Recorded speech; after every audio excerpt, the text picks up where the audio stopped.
반갑습니다. 구독, 좋아요 눌러주시고 큰 부자 되시기를 바라겠습니다. 셀트리온이 금요일날 조정을 좀 보였습니다.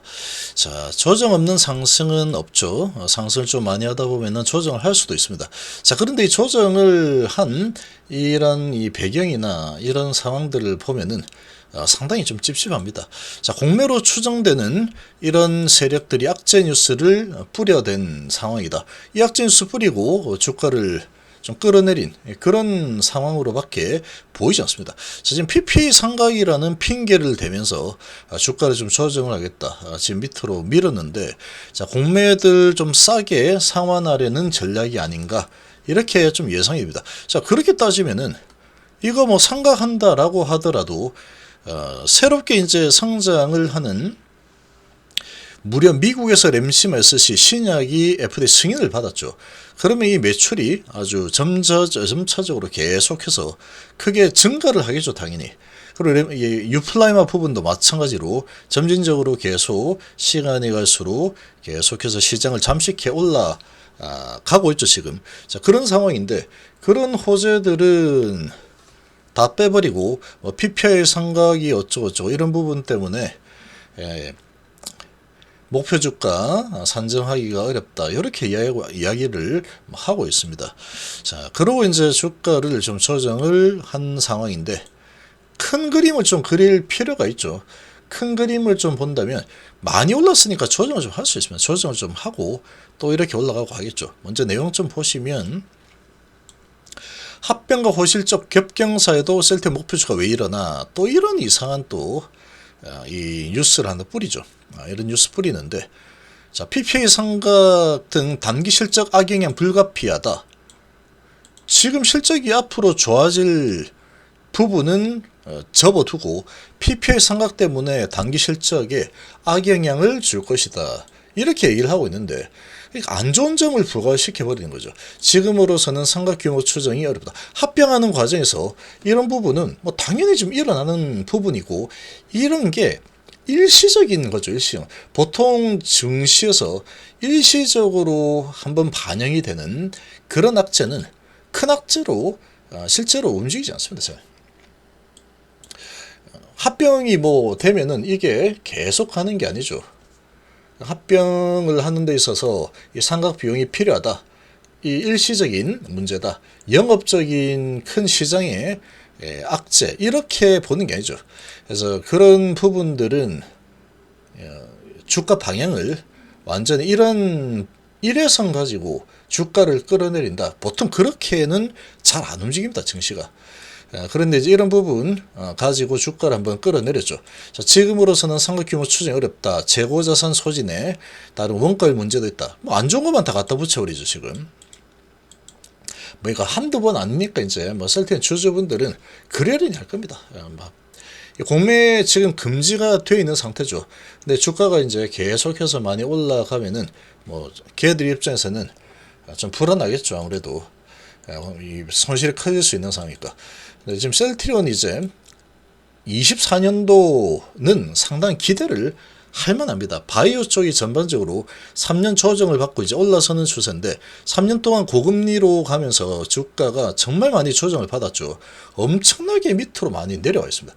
영업이익률이 거의 40%에 육박하는데, PR이 지금 보면은 무슨 뭐 전기차 영업이익률이 40% 이렇게 되는 게 있습니까? 그렇지 않죠. 근데 PR이 보면은 너무나도 지금 무슨 뭐 제조업 수준의 PR 수준까지 끌어내려버린 거죠. 영업이익률이 어마어마한데. 자, 그런 부분을 본다면, 금리 인하가 시작되는 24년 원년에는 셀트리온을 포함한 바이오주들 상당히 좀 기대를 해볼 만하다. 24년 아주 기대할 만합니다. 24년도는 3년에 조정했기 때문에 이제 올라갈 만한 때 됐습니다. 올라갈 때 되었고, 금리 인하기에 또 바이오는 잘 움직이죠.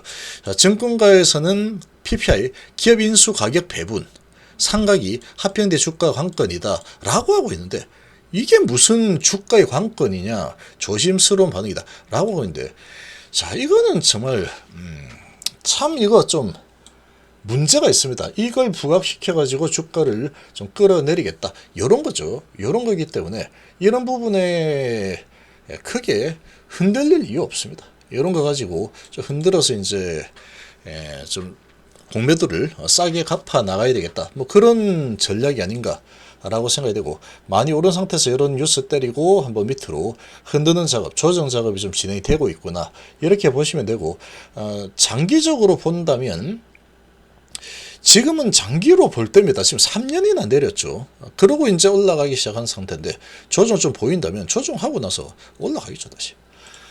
그렇게 될 겁니다. 이번 합병의 PPL 상각 규모가 수천억이 달할 것으로 보고 있다라고 하는데, 너무 겁먹을 필요 없는 게, 이 수천억이다라고 하더라도 이런 비용은 당연히 합병을 하면은 들어가는 비용이다, 이렇게 보시면 되고, 요게 이제 반영이 되는 게 한 번에 할 수도 있는 거고, 한 번에 이렇게 할 수도 있는 상황인데, 계속 이걸 가지고 지금 이야기를 하고 있죠. 네, 이게 얼마가 될지는 아직 모르는 상황이지만, 보통 한 1년 이상, 1년 정도로 해서 분기당 뭐 얼마씩 계속 이렇게 상각을 해 나가는 거죠. 장기간에 걸쳐서 보통 이렇게 좀 깎아 나가는 그런 상황이 될 텐데, 근데 이거는 어떻게 되든 간에 얘는 시간이 지나면 일회성으로 사라지는 거죠. 사라지는 거기 때문에 이 주가는 미래를 보고 달리는 거죠. 미래를 보고 달리는 거기 때문에 이런 부분은 단기적으로 주가에 좀 영향을 줄 수 있겠지만, 장기적인 기업의 성장, 그야말로 이제 투자의 관점에서 본다면 크게 문제될 만한 부분이 아니다라고 보시면 됩니다. 아니다라고 보시면 되고, 이를 단기간에 다 반영할지 장기에 나눠서 반영할지 확실치 않은 상황이다, 뭐 이렇게 얘기하고 있는데, 자, 이런 부분은 단기적인 부분이고, 셀트리온의 투자 관점에서 바라본다 그러면 이거는 그냥 일회성이기 때문에 크게 뭐 이렇게 영향을 미칠 만한 부분은 아니다라고 보는 게 맞습니다. 그렇게 보는 게 맞고, 자, 지금 주가는 많이 올랐죠.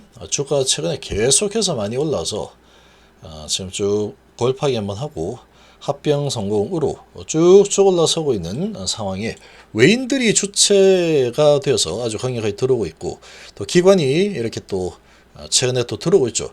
그리고 자사주 매입 아주 공격적으로 진행하고 있는데, 워낙에 낮은 위치니까 자신 있다는 거죠. 지금 주식 안 사고 언제 사냐, 이런 분위기로 자사주 매입을 아주 강력하게 1조 넘는 총해서 1조가 넘는 자사주 매입이 진행이 되고 있습니다. 아직도 하고 있죠. 길게 볼 때다, 월봉으로 볼 때다. 자, 이 월봉으로 한번 보시면, 자, 여기도 올라갈 때 보시면 여기서 시작했다고 친다라고 하면은 고가가 25% 올라가죠. 25% 계속 지지부진하다가 25% 오르고, 그리고 종가가 20% 수준에서 마무리되고, 그 다음 뭐 한번 조정하죠. 한 달 정도 조정 5%, 그 다음 달에 또 밑으로 마이너스 6%까지 밑꼬리 한번 밀죠. 그리고 다시 올라와서 종가 6% 정도 올라서면서 한 두 달 정도 순거래 하고, 그리고 그 다음 달도 마이너스 4%까지 한번 내렸다가 그러고 올라갑니다. 그러고 나서 23% 오르죠. 그러고 오르고. 근데 이걸 가만히 보면, 월봉으로 보면 그냥 지고 있으면 되는 건데 라고 하겠지만, 하루하루 관점에서 보면은 상당히 어렵죠. 이렇게 안 보입니다. 하루하루 보면은 올라갔다 내려갔다 이렇게 하겠죠.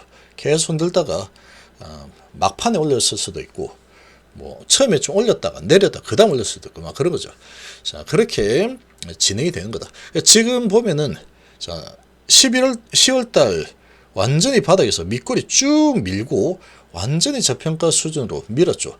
그러고 골파기하고 양봉 만들고, 그러고 합병 성공하면서 아주 크게 올라섰는데, 자, 12% 올랐죠.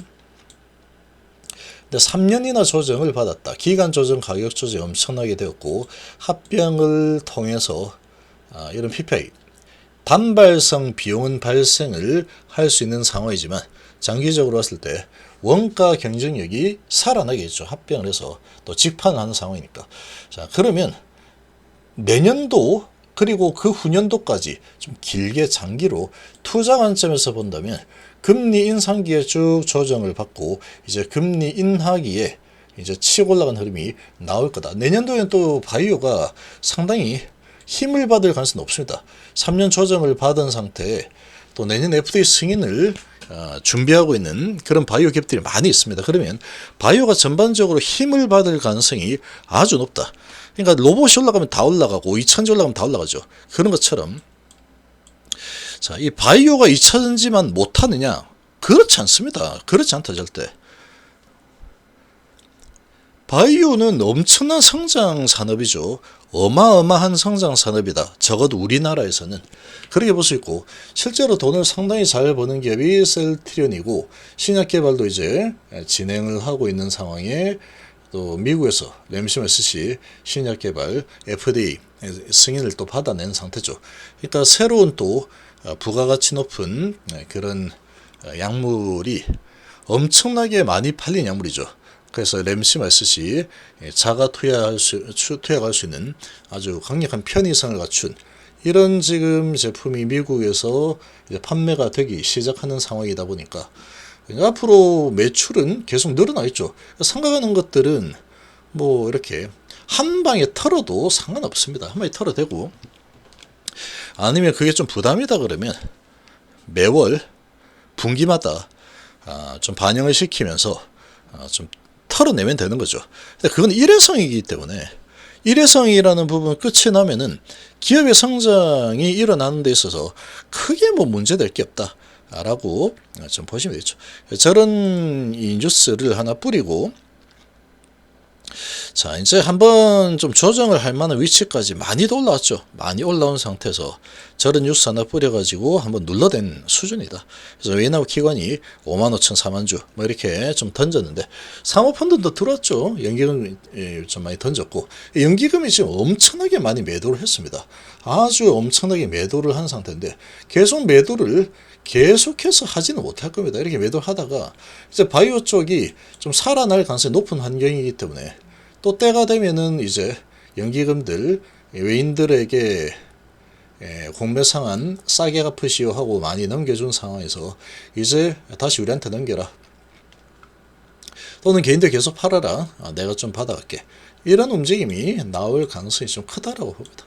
그래서 시장이 계속 살아나는 흐름으로 전개될 가능성이 좀 높기 때문에, 이런 단발성 재료 가지고 주가를 크게 끌어내리는 흐름이 나오기는 쉽지 않다라고 생각되고, 자, 지금 이 11선 수준에 터치를 했는 상태인데, 자, 11선 타고 갈지 아니면 21선 수준까지 조정 좀 하고 갈지, 뭐 그게 관건일 뿐이다, 이 정도로 보입니다.